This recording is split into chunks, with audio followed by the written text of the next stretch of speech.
Bonsoir à tous enfants de Dieu, j'espère que vous allez bien et que vous avez passé une très bonne journée. Aujourd'hui c'est la fête du Christ roi. Le Seigneur est avec nous ce soir puisqu'il a envie de rentrer dans votre maison. Il frappe à votre porte. Allez-vous lui ouvrir la porte? Eh bien si c'est le cas, si vous avez envie qu'il vienne vivre chez vous, eh bien ouvrez-lui cette porte. Luc 19, 46.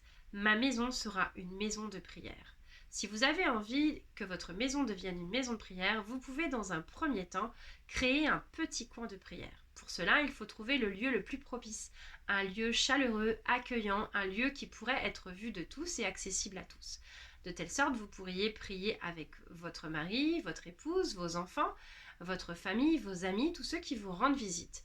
En effet, ce lieu doit correspondre à tout le monde. C'est pour cela que on peut le compléter au fur et à mesure. Il peut également être évolutif en fonction de la période dans laquelle on se trouve.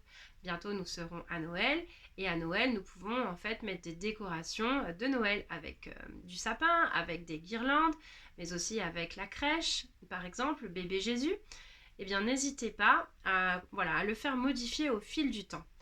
Et pour cela, vous pouvez donc y mettre une Bible, vous pouvez y mettre des statues, vous pouvez y mettre des icônes, des crucifix, des bougies, des fleurs, des chapelets. Vous pouvez y mettre des photos de vos défunts, une boîte d'intention avec vos petites prières qui seraient rédigées. Vous pourriez y mettre un bénitier, donc on met de l'eau bénie. Bref, en fait, à vous de trouver ce qui vous correspond et surtout, comme je le disais avant, n'hésitez pas à le faire changer tout au long de l'année. De notre côté, nous avons plusieurs petits points de prière dans notre maison. Un central à côté de nos escaliers, mais ensuite dans nos différentes pièces, nous avons eu à cœur de mettre Dieu également dans nos chambres et cela nous bénit. Donc dans la chambre de notre fils par exemple, vous pourrez y trouver ce petit chapelet que nous avions acheté à Rome, donc qui est plutôt un chapelet enfantin coloré. Nous avons également mis un cadre avec Saint Joseph et l'enfant Jésus, ainsi que Maman Marie, avec un visage vraiment très doux. Donc c'était pas du tout coûteux puisque nous l'avons imprimé depuis une image Google et nous avons juste acheté un petit cadre. Après, quand vous allez sur des lieux de pèlerinage ou dans des églises, vous trouvez souvent des objets. Nous avions trouvé ce cadre de Maman Marie. Vous pouvez également acheter des choses sur internet. Nous avions acheté lors du carême une statue de Jésus avec les bras ouverts.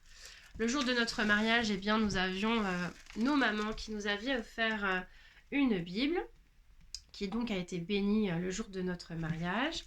Et cette année, mon mari, par exemple, a imprimé la prière des époux qui avait été rédigée pour le jour de notre mariage, afin que nous puissions la relire de temps en temps et se souvenir de ce jour merveilleux. Donc vraiment, ça vous montre, ça vous donne des petites pistes pour que vous puissiez vous aussi créer votre petit coin de prière. Je vous mettrai en partage quelques photos de notre coin de prière si cela peut vous inspirer.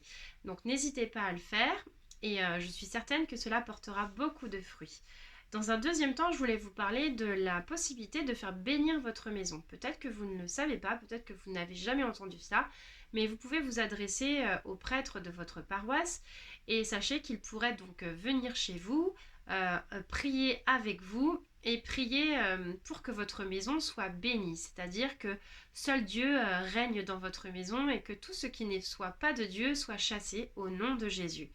Eh bien, ce temps de bénédiction dure à peu près entre 1 heure et à peu près 1 heure et 1 heure et demie. Et le prêtre, du coup, va prier avec vous. Et ensuite, il va prier pour avoir de l'eau bénie. Et il va passer de pièce en pièce. Et il va projeter, comme ça, de l'eau bénie sur votre maison, donc sur vos murs, etc. Et il va demander à Dieu de vraiment venir y vivre et y régner pour toujours.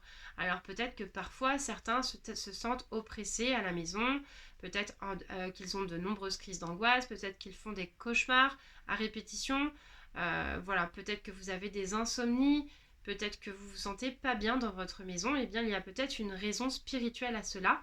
C'est pourquoi vraiment nous vous invitons à faire bénir votre maison. Ceux qui ont déjà fait bénir votre maison, ne pensez pas qu'en gros il suffit d'une seule fois et pour toute une vie.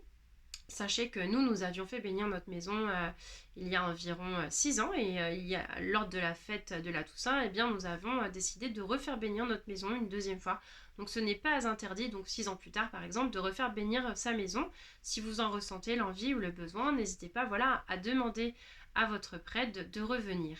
Donc j'espère que ce message vous aura éclairé et je prie le Seigneur vraiment pour qu'il vienne vraiment vivre avec vous. Parce que quand il vit dans votre maison, eh bien, une paix s'y dégage, vous y sentez vraiment bien et, vous êtes en harmonie avec Dieu, peu importe voilà, où vous vous trouvez, et c'est vraiment très important. Donc, je prie pour que vous vous sentiez bien chez vous et que Dieu vive tout le temps avec vous. Merci pour votre écoute. Je vous souhaite une très bonne soirée. Soyez bénis. Je vous aime. À bientôt.